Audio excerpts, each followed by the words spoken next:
La 44a edició de la Fira d'Andorra la Vella, una de les cites més esperades del Principat, ha obert portes aquest divendres. Enguany, l'esdeveniment compta amb gairebé 190 expositors, 15 més que en l'edició anterior, i programa una 50ena d'activitats. Cadena Pirenaica és present els 3 dies de la fira amb Ràdio Valira des de l'estand de Garatge Nogreda a la zona de vehicles. Entre la programació especial en destaca l'emissió del clàssic Futbol Club Barcelona contra Real Madrid dissabte a les 4 de la tarda.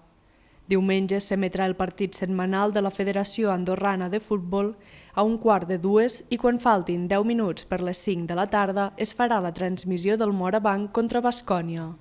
Les cites esportives es podran seguir en directe a través de la ràdio i també es podran veure a través d'unes pantalles a l'estand.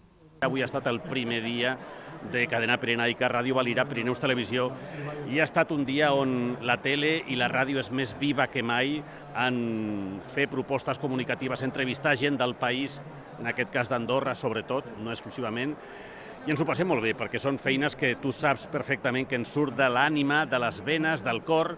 La inauguració oficial de la fira aquest divendres ha posat sobre la taula la necessitat de crear un nou espai multifuncional per assegurar la continuïtat dels esdeveniments. Aquesta fira s'està fent amb una parcel·la que el comú lloga amb una propietat i que és subjecte a algun desenvolupament urbanístic de la unitat d'actuació. Per tant, és una mica provisional aquest emplaçament, no?